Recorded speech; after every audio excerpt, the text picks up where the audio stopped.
everyone. Welcome to MetalNet TV. My name is Sarah, and today we have a returning guest, a member of the MetalNet family, Dario Parente, who I had on a couple of years ago. So I'm really excited to talk to him again to see what he's been up to and what he has planned for the next year or so. But before we do, just remember to subscribe to MetalNet TV and to make sure that you're following me on Instagram and Facebook. Here we go. Okay. Hey, Dario, how are you? I'm fine. Nice to see you, Sarah. How are you doing? Nice to see you as well. It's nice to have you back. So we're going to talk about everything that's been going on with you, which is, it sounds like you have a lot of exciting stuff going on between Oh, yeah. travel and touring and teaching and just like everything. But first of all, I just want to say to you on camera, thank you so much for all the support. Like you were like a VIP of MetalNet family. You've been wearing your shirts on tour and like sending me all sorts of cool pictures. I really appreciate you for that. Oh, you're welcome. It's a lovely shirt. Oh, good. That you like it. It must be comfortable if you're wearing it on stage, Oh, right? yeah, it is. Absolutely. Yeah, yeah, it is. Nice. And then there is the medal, so it's cool. Everybody. It happened often, especially for example at the meet and greets. What's that? They wanted to know, Oh, about that's the. cool. I love it. I love it. Nice. Well, thank you so much. I love that. And so I know we've had you on before, right? So you and I have talked about your career before, but I want to kind of go back to some of the things that, like, some of the stories that I didn't get from you the first time around. And my favorite thing, I say this like in every episode, is the childhood and like what inspired you and all of that. So I know a little bit about it from our last conversation, but I heard you tell this really sweet story about, well, I think you were asked if your parents were musicians, and I think your dad was a scientist and your mom isn't a musician either. But you told this wonderful story about your uncle, and I was wondering if you could share that with Metal Nut family. Yeah, absolutely. Yeah, it's a nice story. Yes, you're right. So, my mother, she was a professor of Latin and literature in school. Okay. And my father was a doctor in engineering. And he told me once that he took some piano lessons when he was young, but it wasn't his passion. So they both loved music. And so, for example, my father was a lot into the music of the 50s, like Elvis and Dean Martin and Polanka. He's a huge Polanka fan, and he also liked Italian music, of course, not just American music, English music. But for example, he also told me that he wasn't very much into the Beatles and the Stones, Oh, because when he was he started to appreciate them later on in his life. Because when he was, for example, during the 60s, it was a different generation. It wasn't, the music of his generation. It was more into the pre-Beatles stuff, like, as I said, Elvis and Polanka and so on. And so a lot of music from the 50s, for example. And but they both, my mother and my father, they never took formal musical lessons. They didn't play an instrument. And I remember at some point I was on the stairs to my house with my dad, and I said, and I told him something that was interesting, because I was like just 8 years old, and I told him, I I told him, like, hey Dad, what for example, that Beethoven piece of music, it's Moonlight Sonata, and why it's just an instrumental piece, but why the composer? Of course, I didn't say it. It those wasn't words, so right? elaborated because I was so young, but it was interesting in the meaning. I said, why he gave this title to the piece of music, and he said, oh yeah, that's a very interesting question, because music has this ability of suggesting a meaning, especially if it's instrumental. But so he said, oh yes, so you're very interested in music and what else. And then there was this uncle of mine who was the only member of the family that owned instrument. So I was invited over often to his house, because I was there playing with my cousins. And I was so fascinated that after lunch, for example, called all of the kids, his sons, and he was strumming some chords on guitars, and they were playing together. Like my cousin was playing a tambourine, the other one was playing the other guitar, and so I said, "Oh wow, that's fantastic! This is really what I wanted to do." So me, my oldest brother, and one of my cousins, we really used to play together Mhm. and in the afternoon, and at some point one of the game was trying to write a piece of music together. So my uncle, this uncle, he also had an organ. It was an old Farfisa, which was an Italian company that did organs that were used also in the progressive rock music, the British scene at the time, in the 70s, not the 80s. And so we were playing, it was just the beginning of the 80s, and we started to associate notes, colors, and numbers because we couldn't read music.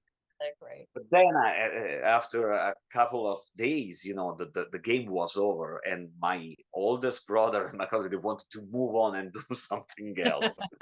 And instead, for me, that was the ultimate game. They said, That's the no, this is game. what I want to do. Yeah, this is what I We're want to still do. playing it. Yeah, yeah. It was kind of sad because they left me alone. They said, okay, no, we want to do something else. And I was still there with my charts, with my music scores, so to speak. And that was, yeah, really, um, I think, an important, like day or days, because I said, no, I really want to learn how to read music, and I want to learn how to play an instrument. Yeah. And how soon after that did you get your first guitar? Yes, I think that at the time I don't remember exactly, but I think that at the time, I mean, this tale that I told you, I think that at the time I was something like probably 6 or 7, and then um, I was started to fall in love with the drums. The idea of having a drums being like a Keith Moon, I wanted to destroy the drum kit. But then a cousin of mine, who is actually a very good guitar player to this day, he bought a classical guitar, and so a different uncle he wanted to. I probably was my birthday, yeah, and he said I was turning 9, and he said, "Do you want to get a classical guitar?" And so I said, "Yes, I do, yes." And then when I got this guitar, I started to take classical guitar lessons immediately, and at the time I was 9. Hmm. So that's it.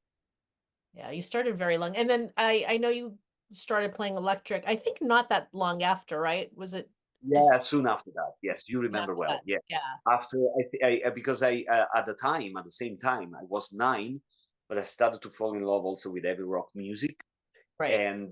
and so where I started to take classical guitar lessons, but at the same time, I loved rock music. Right. That's the reason why, like a year after that, for Christmas, I got my first electric guitar, Mhm. and that was uh, an Ibanez. It Oh, okay. was one of the Ibanez that it was the production line that they had at the end of the 70s. So it Mhm. was basically a copy of a Telecaster. Oh, cool. Yeah, that's Cool. that's it. And then from that moment on, I had also That a was your guitar. life. Yeah, years and So you got into metal. I think you got into metal like the same time I did because we were talking about age and like you were 9 and I was 12 basically. But I think one thing we both have in common is that we both, I think, loved music before we really got into the rock and metal from a very young yeah, age. I heard you mention, actually, you shared with me that I think Duran Duran was one of the yeah, first bands that you really liked. I also heard you tell somebody else that Pink Floyd came along. Was that sort of in between your metal yeah, years and like your very young days? exactly. I think that we're talking about something. Sorry, we're talking.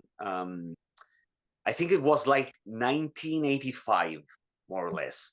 I remember that, for example, during the summertime, I used to go to a swimming pool, and we had jukebox, there, and Alchemy from Dire Straits was super popular, Oh, okay. and Sting as well, Dream of the Blue Turtle, Duran Duran, as you said, Spandau Ballet, all the Madonna, all this incredible pop music of the 80s.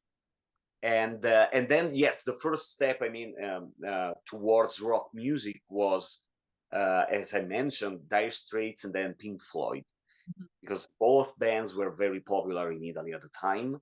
And so I started to pay attention to the instruments, because it wasn't just synthesizers.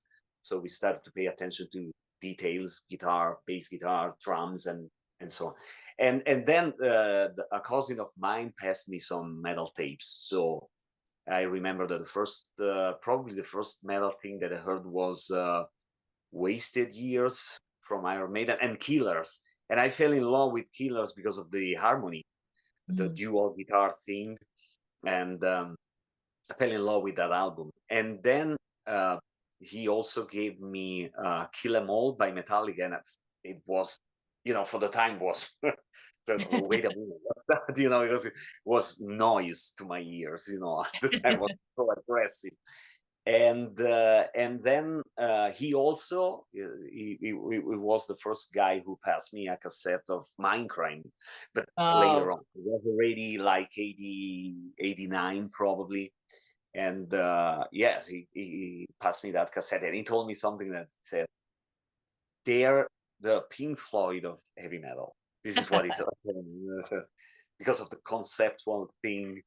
And I fell in love with that album as well immediately. The sound, the arrangements, and the complexity of the whole thing. Not just the music, but also the soundscapes they created, and yeah, that and the guitar playing, of course. Yeah, yeah. that's what pivotal, because from that moment on, uh, the Queensryche material was the benchmark for everything else for me. So I love metal music, and all those bands, like, especially, for example, in Europe, Halloween, they were Mhm. very popular, and Maiden and Judas Priest. But that classy proposal of Queensryche was really was I don't know. It was something that was really close to my taste, probably a little bit more than the rest. But of course, I have a huge collection of other. It spoke to you in a different way. Yeah, yeah, Yeah, yeah, yeah. yeah. Have you ever, in just thinking about music and playing music professionally, have you ever been able to look back? And I think you sort of answered this question, but have you ever been able to look back and say, listen, I've been a music fan since I was very little. I had a special connection with, obviously, we had a special connection with music. If you didn't get bored with that game, like your brother and your cousin, and you stuck with it. But have you ever been able to figure out what it was about metal collectively that brought you over to that side and made you a metal heavy rock musician, a progressive musician, rather than being a guy in a pop band? Like, have you ever figured out what that magic feeling was, or that thought was? Or like I said, you alluded to it a little bit with Queensryche specifically, but have you ever Mhm. been able to put your finger on it? Yes, I do. I think that it's very interesting. This the question. I mean, it's I think interesting. about this a lot, so I want to know what other Yeah, people think. yeah. I think that it's not just one factor. I think, and for example, if you think about um, um, the time, um, all the imagery, and also the subject matter of the majority of the songs, um, it really had to do with uh, what was going on at the time. So, for example, we were talking about glam music, Mhm. and that was very linked to probably what was happening in that part of the world at the time. Sunset Strip. Yeah. And so, for example, the same thing in Europe, the subject matter of some of the songs, for example, in Maiden and Priest and Sabbath, of course, but I started to be involved with 70s music later on in my life. So when I started to look at the root of what I followed during the 80s. So I think that there was an aspect aside of the 80s that was also darker, so to speak. Mhm. So probably uh, that was also something that was um, that had to do with the fashion of the time. I mean, generally speaking, Right. if you look at some of the movies that came out at the time in the USA and in Europe as well, there was this kind of vibe of mood. And just think about, for example, Ozzy Osbourne albums and Maiden, you know, so all this kind of dark imagery that was related to metal music, without mentioning the extreme metal music, you know what I mean? So that there was this romantic kind of um, aspect to it. And from another standpoint, it was also a personal thing because probably we fell in love with this kind of music and we were teenager, or anyway we were young, and probably, you know, at that age uh, there was some sort of also personal search for the meaning of life. So all those important subject matters that are part of the songs, like life, death, love, sex, all those things are so important when you're a teenager. So you're very, they really caught your attention, I think. Yeah. I think so. I think for me also, I would think this is true for a lot of people. I feel like when you went to like your first concert, or maybe when you heard that first album, you felt like maybe you belonged to something that you didn't even know Yeah. existed before. You know, Yeah. you automatically like you don't even have to know the other people. You eventually know a lot of people, right? But at first you might not know anybody, but you're automatically a part of something, Yeah. you Yeah. know, Yeah. Of course. way Yeah. bigger Yeah. than Yeah. yourself. Yeah. I agree. I agree. So that's one of the other main feature of metal music as I mean, as a community. Yeah, There's this some sort of a camaraderie when you go to a metal concert. That's fantastic. And even if you're just outside the concert having a beer and you start talking about your favorite albums with someone that's it's who's true. attending the show, and yes, it's so. And I was thinking also about something that Rob Alford always loves to mention, that the positive energy that you get Yes. from this kind of hard rock metal music. It's so important for is still to these days for the people our age, or also people that is older than us. You know, you really, it really gives you a kick, you know, in the Yeah. butt to start the day. I think so. I really do. Yeah, I think it is always really. I think for me, it was like, oh, I know what I want my life to be. And I didn't necessarily, I didn't want to be into sex, drugs, and rock and roll when I was 12. You know what I mean? It wasn't that. It was just the energy of being something bigger than yourself and just feeling Yeah, like fully yeah, yeah, yeah, alive, you know? yeah. Yeah, I Exactly. love Yeah, yeah, that kind that. of one. Yeah, yeah.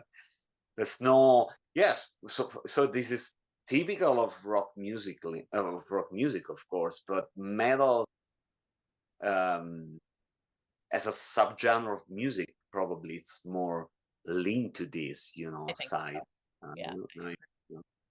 I think the other thing that I find, and I think I like all kinds of music. I always have, like I said, I started off as a music fan and then I became a metalhead. But I think that there's something really special about metal because I feel like to this day, and even before Instagram, social media, and all that, I felt like I always had a connection to the bands that played on stage because if you went to a show, you could easily meet them outside of their tour bus. Or, you know, and they would give you time. They would sign an autograph or take a picture or what have you. And I don't think I'm not saying that other genres of music don't do that. I'm sure they do, but I think it's almost expected on some level in the world of metal that you have some kind of connection with your musicians. Yeah, And I think it comes from the old days of literally bands having to sell their cassettes one cassette at a time. You know what I mean? I think that there's an understanding that like whether you have 10 people or a million people, you know, come to see you every year, like yeah, you yeah, earned yeah, that yeah. loyalty from that fan. Yeah, and also probably the majority of metal musicians, they are fans before being musicians. Yeah. So, Yes. Oh, agree. My favorite things I always see are, and part of the reason I love your story is because I know you're like a diehard Queensryche fan, and now you're playing the very albums that inspired you to become a musician in the first place. And then, but every time I see a picture of like, Frank Bello from Anthrax, who I think is amazing, but he's with Steve Mhm. Harris of Iron Maiden, and he's Yeah, like a giggling child in that photo because he's yeah, yeah, his idol, you know what I mean? And it's so cool that it like is. I Yeah, don't I think there's a humility in being a metal player. I really do. And I think that people remember that when their fans approach them. So here's my next question for you. What does yeah, it feel like to be on the other side of that? So you're the kid who loves all these bands, Geoff especially, and now you're the dude on stage and you've yeah, been in yeah, all yeah. these bands and you're with Geoff now. So what is it like when somebody approaches you? Oh yeah, yeah, yeah. It's incredible. I really need to pinch myself every night when I'm on stage, especially every night.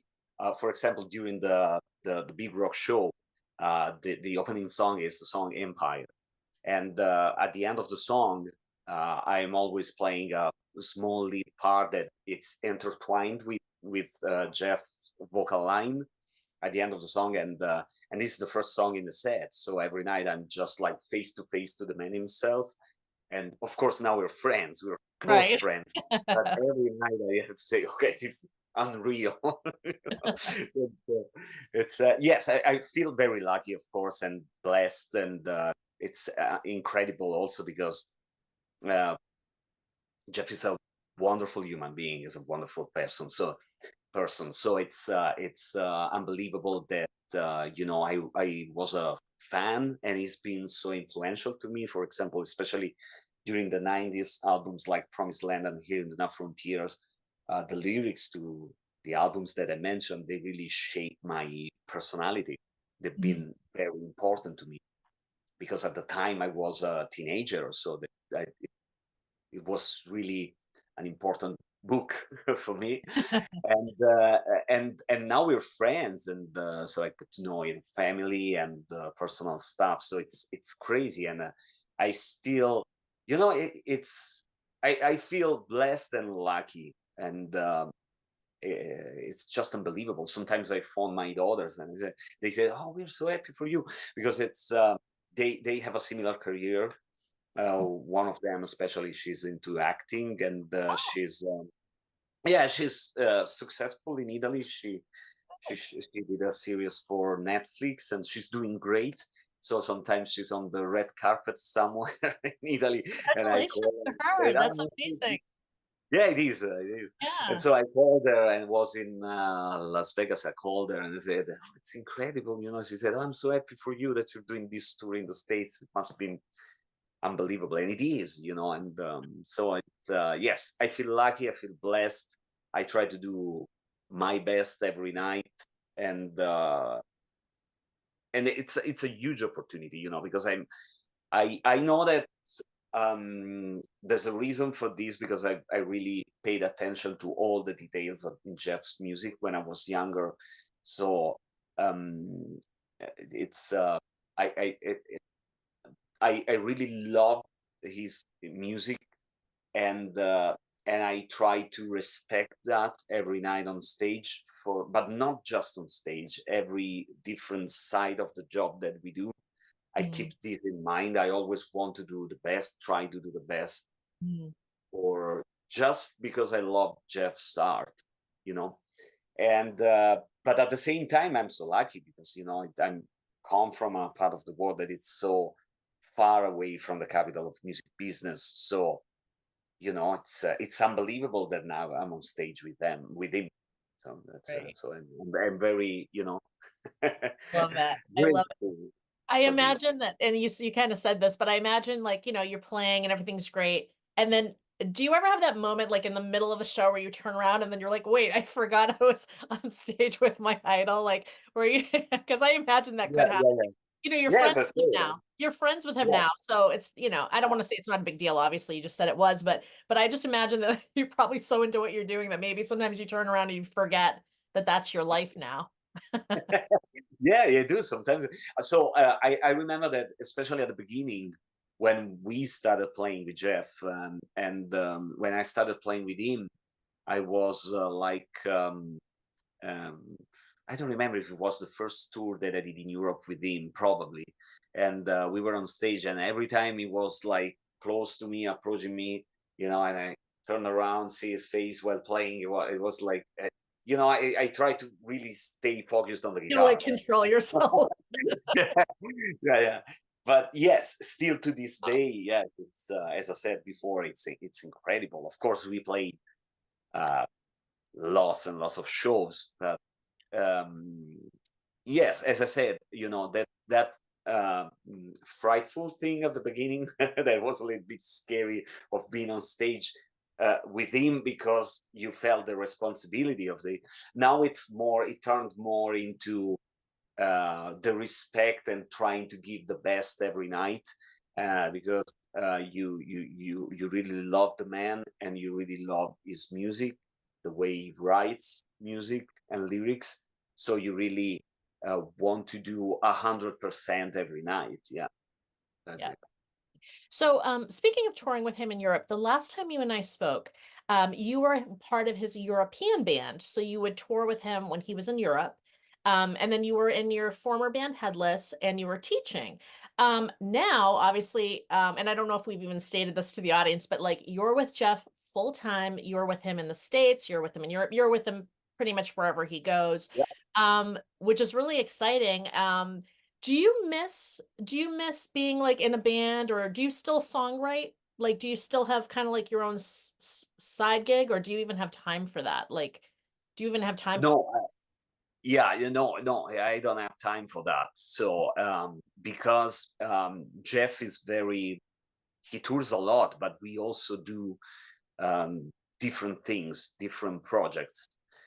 So, for example, he has this travel company, Mhm. Backstage Pass Travel, and all the musicians and all the people in the entourage is involved in the trips as well. And it's at the end of the day, it's also a performance, so to speak, or a presentation, Right. because we have to travel with some of the guests, and we do the trips in different part of the world, and we are there, and during the week we play music for them, and usually also, for example, we can have a couple of concerts in the Yeah. middle of the week, and then he's recording new music as well. So he's involved with different. I mean, Jeff is involved with different projects. So he's about, it's in the press now. So he's about to release the third chapter and final chapter to Minecraft. Mhm. And honestly, it's an album that has been written uh, years ago, and Mhm. I recorded like a solo to one of the songs, and probably we will add something more Mhm. before the final release. But it's and what else is also working on another album that Mhm. is more progressive. I had a chance to listen to some of the new stuff that he did while we were driving in Seattle. I heard some of the music in the car, and then he's also working on Sweet Oblivion #3, and I will play a couple of solos on this release as well. So as you can see, he tours extensively during the year, and at the same time, he's producing new music and doing the trips as well. And so we are super busy, Right. So I Yeah, was going to say this really changes your life and your career yeah, because yeah, you're full time now. So you're part of, like you had mentioned, like many of these projects, and obviously just being on tour. And then just tell me a little bit more about the tour now. I know you had sent me some dates. You're yeah, resuming the tour. Is it mid-January through February? yeah, For yeah, the yeah, next leg. I yeah. mean, you're going to be, Yeah. sounds like you're going to be touring a lot the next couple of years, but you've already got dates for January, February, and that's Europe, I believe. Yes, absolutely. Yes, we're going to play the Big Rock Show tour, which is basically a greatest hits Hmm. set of songs. We're going to tour Europe again, so we're going to play Scandinavia, and yes, also some other European countries. Like we have some gigs in Germany, some gigs in Spain.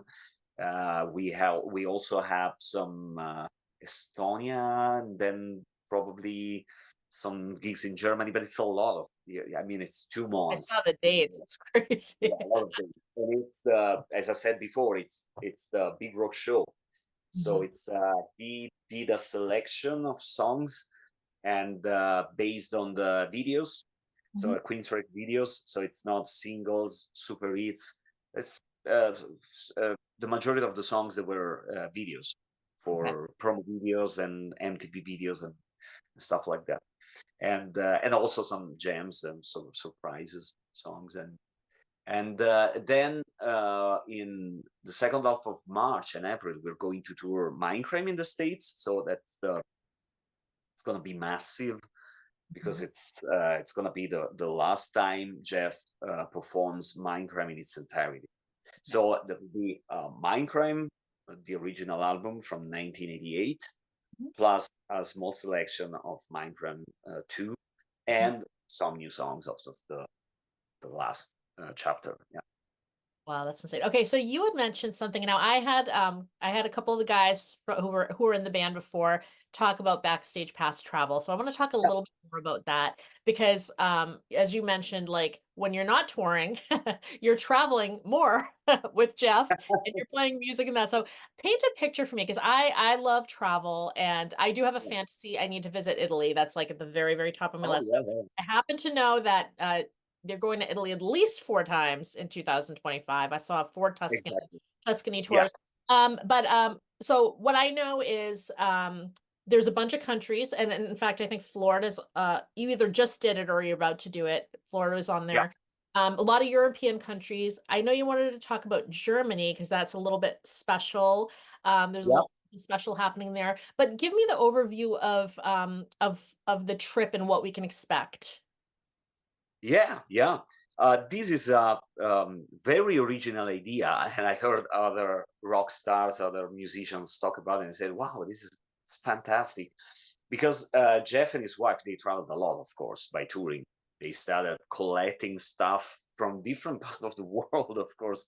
I think that Jeff collects corks Oh, from okay. bottles of beer. He started collecting them during the 80s, probably. And so throughout the years, they traveled a lot, visited 63 or 65 different countries. So it's crazy. And so they really fell in love with different places.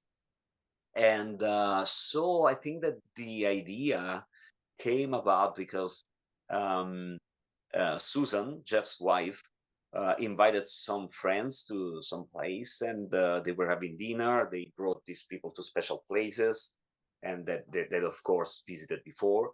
And yes, they brought people and friends on a trip, Mhm. and so they were having a dinner conversation or something, and the friends, those guys, they said, "Oh, you could try to make this with fans because it would be so special to have a group of people, of fans, who maybe they can pay a special ticket and spend time with Jeff, hearing Right. stories and drinking wine and visiting places." And so that's the way, the whole project blossomed in the Mhm. beginning. That's what Susan told me. Yeah. And then they started. The first one was in Germany, like something like 10 years ago. And because Jeff produces his wine in Germany, and then they started to do different places, like Ireland, because they have a lot of friends in Ireland. One of their daughters married an Irish man, so she lives in Ireland, and so they visit Ireland very often. Then they started to do France and Germany, as I said before. And then at some point, I think it was soon after COVID, I was playing a show with them in Ireland, and we were sitting. It was an afternoon, and we were sitting on a pub. It was a beautiful sunny day, and I showed a picture of a small village in Tuscany called San Gimignano, and I said, "Jeff, I really want to bring you there because they produce a fantastic white wine that I love so much. I want you to try this wine out. And this is a beautiful village." So I showed the picture of the village, and they said, "Wow!" And so we started talking about the project, and the first year we uh, basically tried, and then this project became super successful. The Mm. plus is that, for example, when we do the trip in Tuscany, uh, my wife, she's a chef, and so Oh, she's is she? Okay. yeah, so she's responsible for the meals. She prepares typical Italian food, and we I love try to that. pair the food with wine, with the right wine. And we're in a very interesting region for wine, Tuscany. Of And course. we stay all together in a villa. Mhm. So after the meal, for example, we visit places during the day. So we go to Siena, Firenze, and it's a very well known, usually, a very well known part of the Italy by the Americans, Yeah. Um, and so we visit places during the day, and then we have this fantastic food at night. And after that, we play uh, throughout the whole night. You know, I love that. all night long, so we start, and Jeff starts singing a couple of songs, and then I play and sing. I'm not a very good singer, but anyway, I play some Italian songs, and usually the fans, they love it. And then we have Irish musicians Mhm. playing, saxophone and acoustic guitars with typical Irish music, and it's really something. It's fantastic, and we're in a beautiful place. We usually do this during the spring, so that we have fine weather. We have a swimming pool, and but now I'm talking about Italy because usually, as I said, that I'm more responsible for that. But all the trips are interesting. So we're Uh, going to do Crete, the island in Greece, for the Yep. first time in July, and Nice. I'm really looking forward to it because I've been there for playing a festival with Jeff, and Okay. me and my wife, we stood there and for like 9 days for a holiday, and it's a fantastic place, beautiful That's place. So amazing. that's gonna be fantastic. That sounds like everything I love. Travel, music, food. What Yeah, else? yeah, yeah.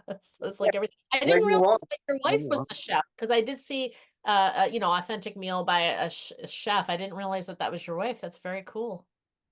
Yeah, it's not the first job. So she used to be a swimmer, and so as a first occupation, she used to be yes, swimming teacher. Gotcha. And but she's involved also with a small company in our area, and the street food thing.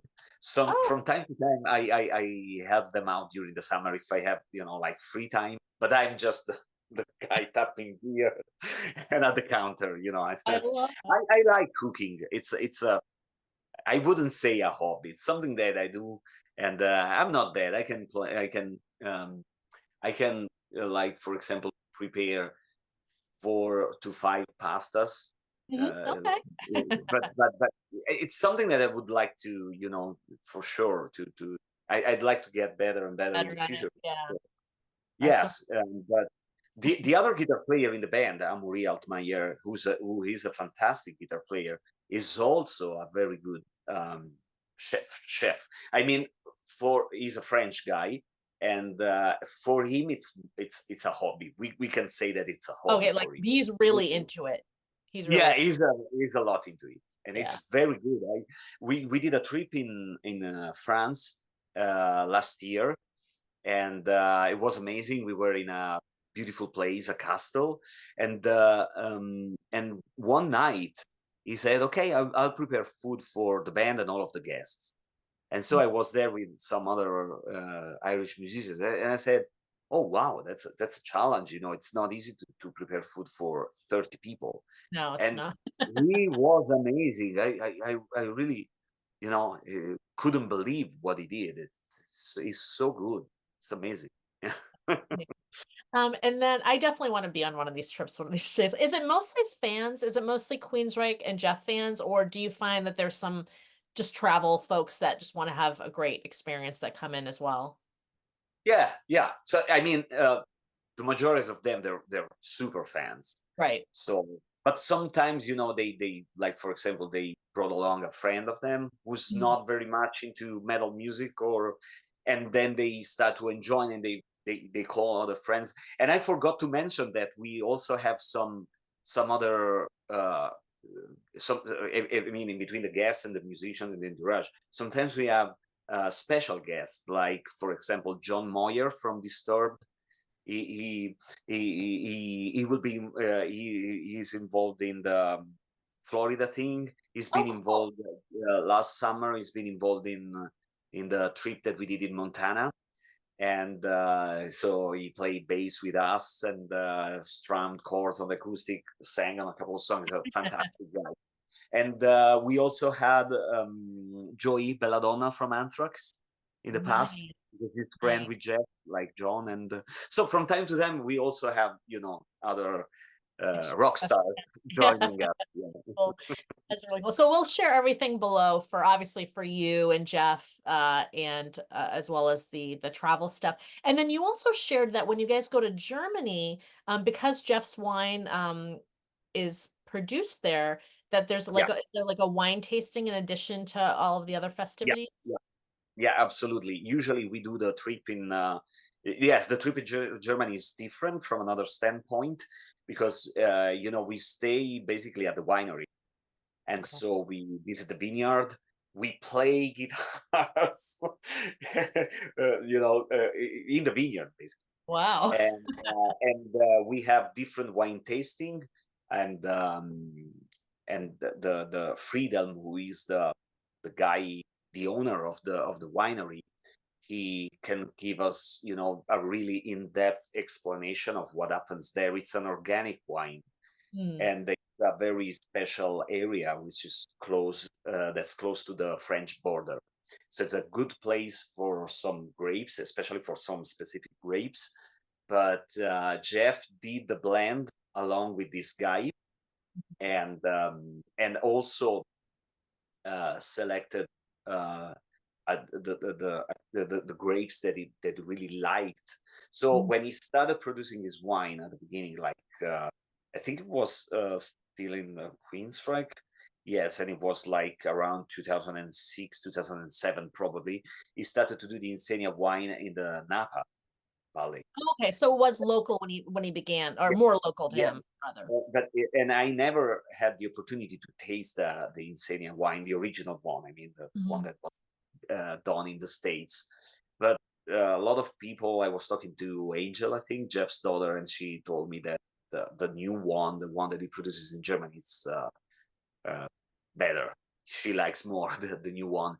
And as I said before, for different reasons, because that part of Germany is very good for some specific grapes, Mm. and also the winemaker, he really pays attention to all the details. So when we do, back to the questions, I mean, when we do the trip in Germany, we stay at the winery, and we play at the winery every night. We of course visit some beautiful places in that area in the south of Germany, and France as well, because we're close to the border. So and then there is the final celebration, the harvest celebration, and usually at the last day of the trip on Saturday we have a big acoustic show. And so we have opening acts from Germany, Ireland, Italy, different European countries, and then Jeff performs something like 10 to 15 songs Wow. acoustically, and usually the winery is packed, because now a lot of people knows About it.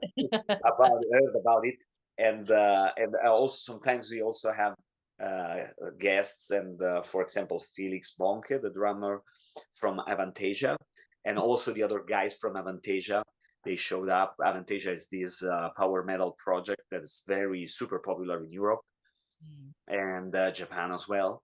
And so it's typical, German power metal band in the vein of Halloween, as we mentioned before, melodic power metal. And Jeff is a part of the band, because Avantage, it's a big project, and so there's a lot of different musicians joining the mastermind of the project on stage, and also on the albums. So Jeff usually sings, like for example, when they do live shows, he sings something like 6 to 7 songs, And Yeah. on every each releases, he has something like 2 or 3 songs that he sing along with the mastermind of the project, Tobias, who is a German guy. I think that he shares the same age.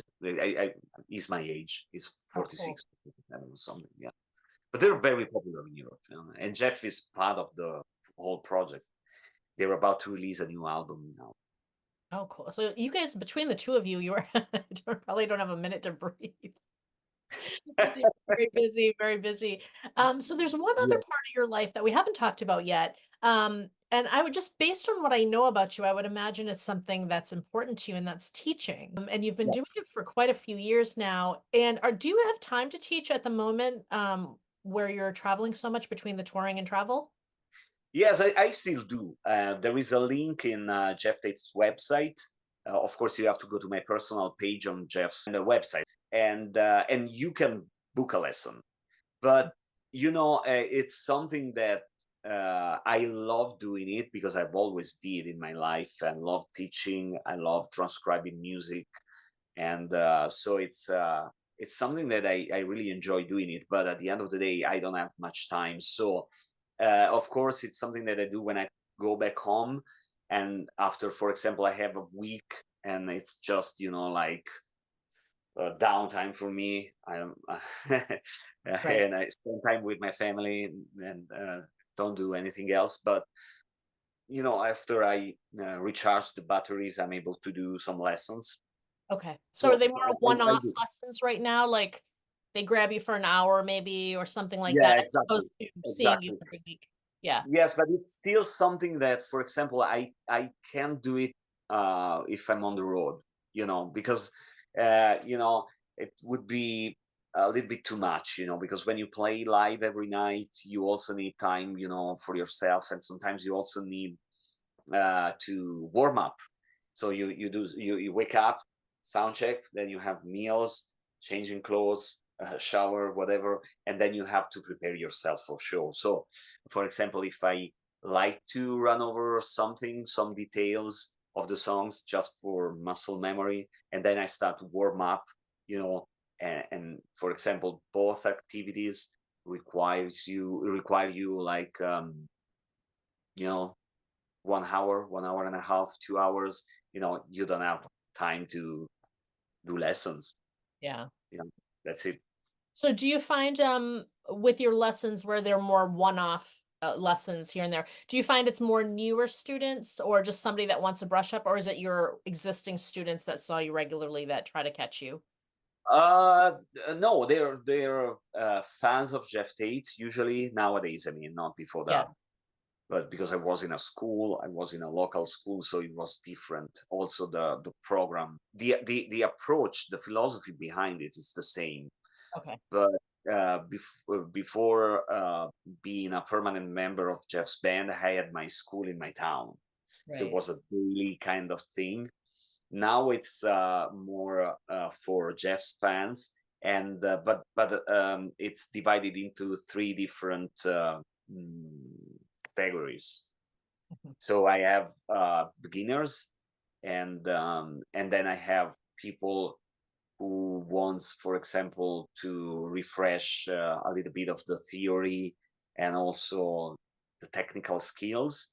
And then I have, very advanced players who wants to know how we prepare for shows, what's the schedule, what's the equipment that we use, and also how we warm up and everything else. But they also want to have lessons about songwriting, arranging, and they also want to learn not for not some of Jeff's classics. Right.